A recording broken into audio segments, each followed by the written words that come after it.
Last night felt heavier than usual, like the air itself was tired of carrying everything I hadn't said out loud. The market was closing behind me, shutters rolling down one by one, the sound echoing through the street like a quiet ending.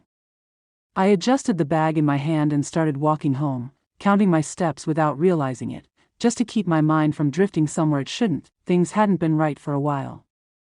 Not wrong enough to break, but not right enough to feel alive either.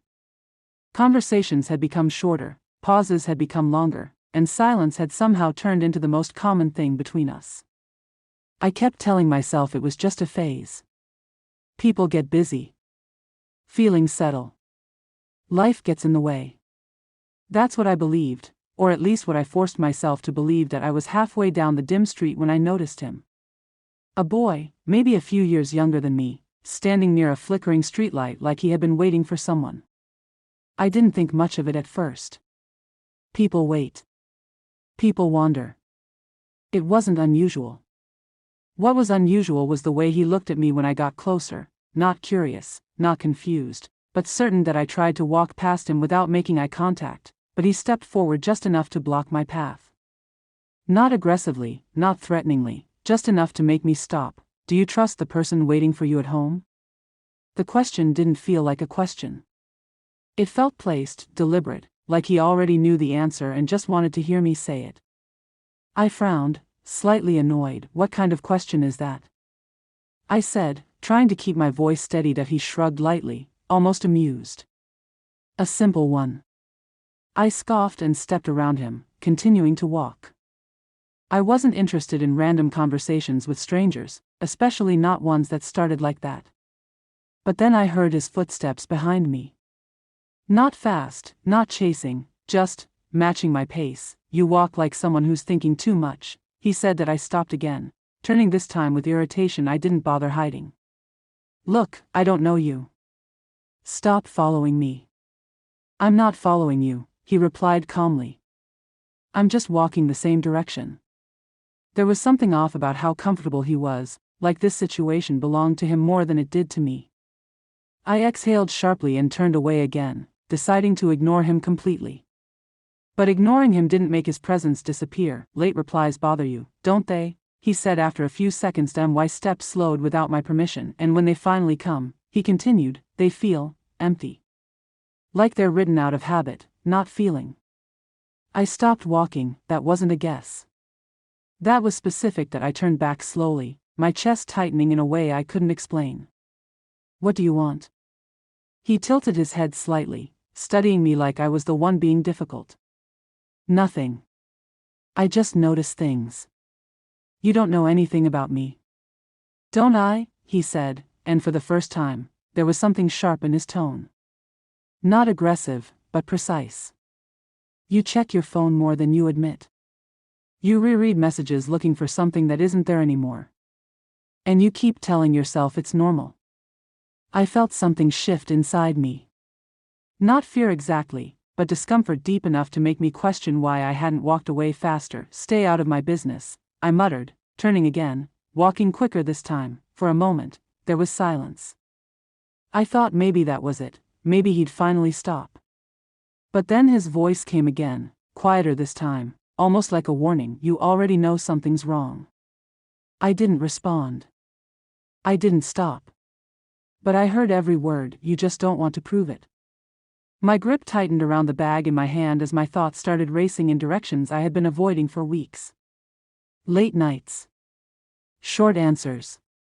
That slight hesitation before they spoke. Small things. Nothing concrete. Nothing I could accuse. But enough to feel. People don't change suddenly, he added. They just stop pretending. I reached my street, my house finally in sight.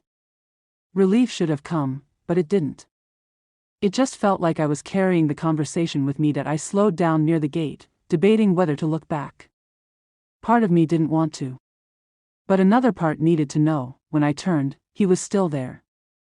Standing under the same dim light, watching me like he had all the time in the world. You'll remember me, he said, his voice carrying just enough to reach me. That I frowned slightly, unsettled. Why would I? He didn't smile. He didn't move. He just said it plainly because the truth always comes back. I didn't reply. I pushed the gate open and stepped inside, closing it a little faster than usual. The house was quiet when I entered, the kind of quiet that feels normal until you start listening too closely. They were there, sitting like nothing had changed, like everything was exactly how it should be. They looked up, gave a small smile, asked a simple question about my day. Normal. Completely normal. That I nodded, answered briefly, placing my bag down as I tried to shake off the lingering weight of the street. For a moment, I almost convinced myself it meant nothing. Just a strange encounter. Just a random boy with too much time and too many words. Then I noticed it, the phone in their hand, quickly turned face down the second I walked in.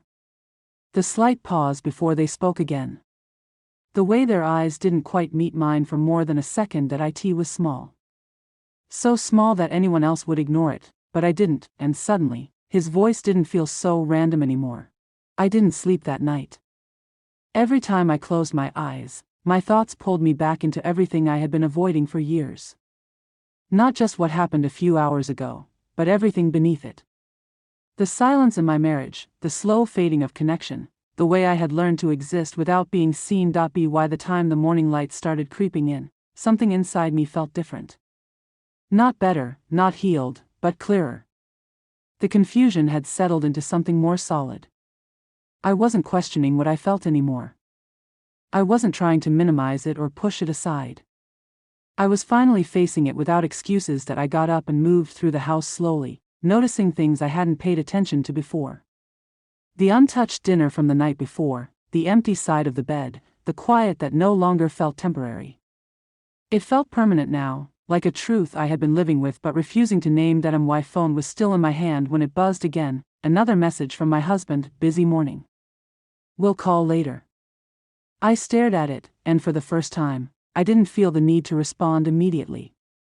I didn't feel that familiar urge to maintain something that was already falling apart. Instead, I set the phone down and let the message sit there unanswered. That version of me, the one who kept adjusting, waiting, excusing, felt distant now. That I walked to the door and stood there for a moment, my hand resting on the handle.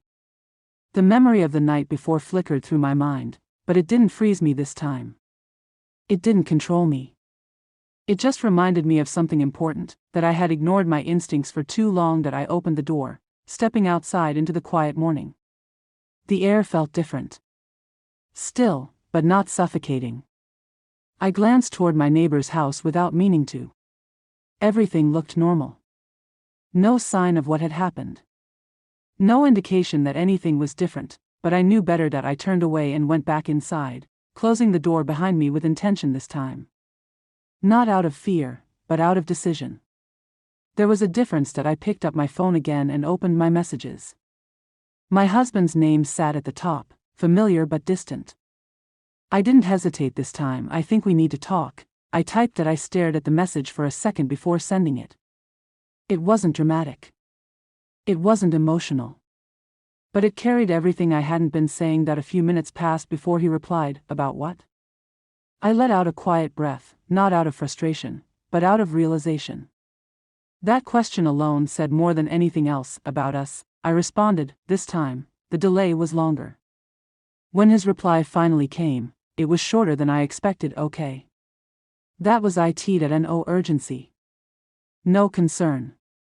Just acknowledgement, and somehow, that made things even clearer. That I sat down, holding the phone loosely, and let myself feel everything without stopping it. The disappointment, the anger, the sadness. Not just from last night, but from everything that came before it. That I thought about the version of myself who kept hoping things would change. The one who believed that patience and silence would somehow fix what was broken. I saw her clearly now, and for the first time, I understood that she wasn't weak. She was just tired of being alone, but I wasn't going to be her anymore. The rest of the day moved quietly, but not heavily. I didn't rush to clean or distract myself. I didn't try to make things feel normal. I let the reality sit exactly as it was. When my husband finally called, I answered. His voice sounded the same. Calm, slightly distracted. Like this was just another conversation. What's going on? He asked. That I didn't rush to answer. I let the silence sit for a second before speaking. I'm not okay, I said simply, There was a pause on the other end. Not long, but noticeable. What do you mean? I could have explained everything in detail. I could have told him about last night, about how it made me feel, about how it connected to everything else. But I realized something in that moment. This wasn't just about explaining that it was about being honest. I've been alone for a long time, I said. Even when you're here. Another pause. Longer this time. That's not fair, he replied. That I almost smiled, not out of humor, but out of recognition. That response used to make me doubt myself. It used to make me step back, soften my words, question my feelings, but not anymore. It's the truth, I said calmly. The conversation didn't turn into an argument. It didn't explode the way I thought it might.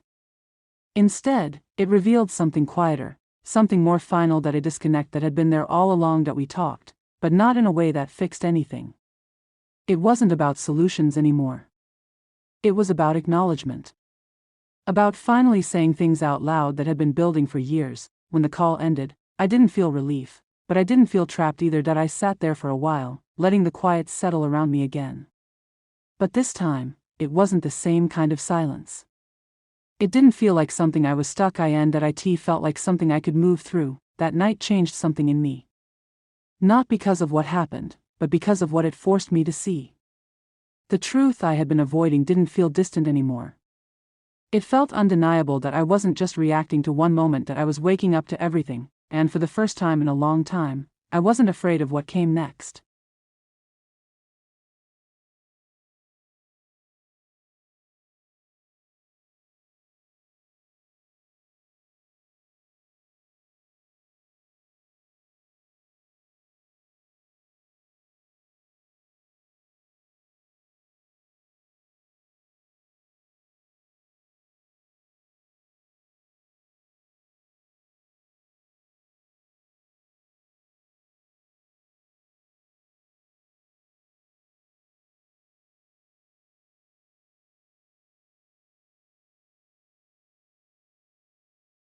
I stopped pretending after that.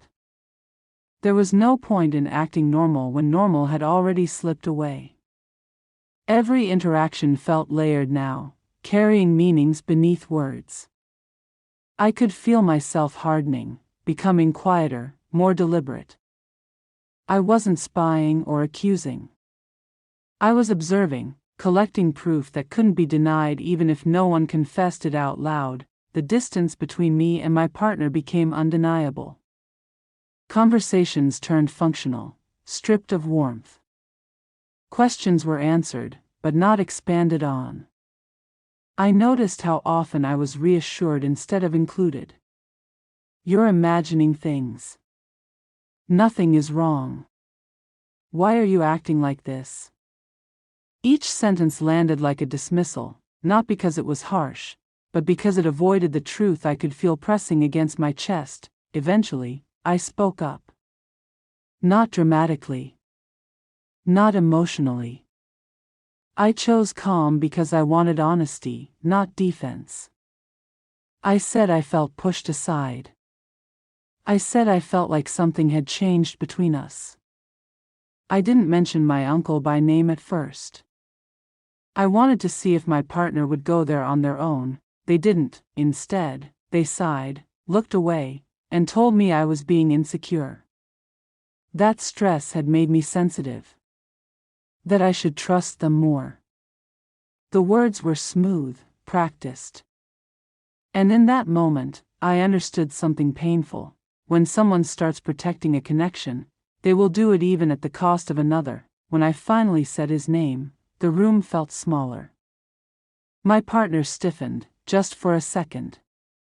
It was barely visible, but I saw it. I asked why they seemed closer. Why I felt replaced in conversations, in comfort, in emotional space. I didn't accuse. I asked. The response wasn't anger. It was confusion mixed with offense. I was told I was crossing a line. That he was family. That nothing inappropriate was happening. That I was reading meaning where there was none. And maybe that was the most unsettling part. They sounded sincere. Or at least convincing. Later, I tried speaking to my uncle. Not confrontational, not emotional. I asked how long he planned to stay. Asked if everything was okay. His answers were polite, careful. Too careful. He avoided eye contact more than usual. He spoke as if every word needed approval before leaving his mouth. That told me enough that I felt caught between two truths, what I could prove and what I could feel. There was no undeniable act to point to, no confession waiting to be dragged out. Just a shift in loyalty, quiet and complete. And somehow, that made it harder to fight. You can't argue against something everyone insists doesn't exist. The house grew heavier after that. Silence replaced tension, but it wasn't peaceful. It was the kind of silence that forces you to live inside your own thoughts. I noticed how often I withdrew, how little I laughed.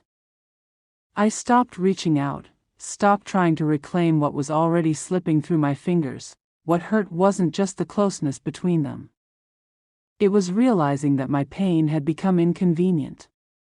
That acknowledging it would require change, and change was something no one seemed willing to make. I was being asked to adapt to a new reality without being told what it was. At some point, I accepted that answers weren't coming. Not because there was nothing to explain, but because explanation would expose choices already made. Emotional allegiance had shifted, and admitting that would mean facing its consequences. It was easier for them to deny it. Harder for me to live with it. That I started imagining what would happen if I left. Not dramatically, not suddenly. Just quietly removing myself from the equation. The thought scared me, but it also brought a strange sense of relief. Maybe distance would give me clarity. Maybe absence would reveal what presence no longer could. I watched my uncle pack his things one afternoon, moving slowly, deliberately. No goodbye conversation followed. No acknowledgement of tension. He left the same way he'd stayed, without explanation. My partner didn't say much either. Life resumed, outwardly unchanged. But something essential was missing. That I realized then that confrontation doesn't always bring closure. Sometimes it only confirms what you already know. That trust, once questioned, doesn't rebuild itself just because everyone insists it should. And that love, when it starts choosing silence over truth, has already begun to fade. That I didn't need a confession anymore. The damage was clear.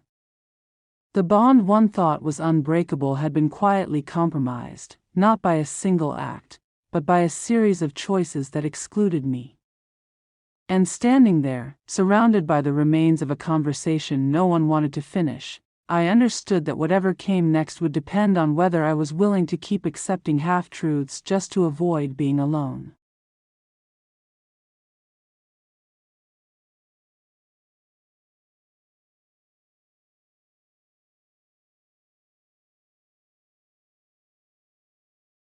I didn't go home immediately after that.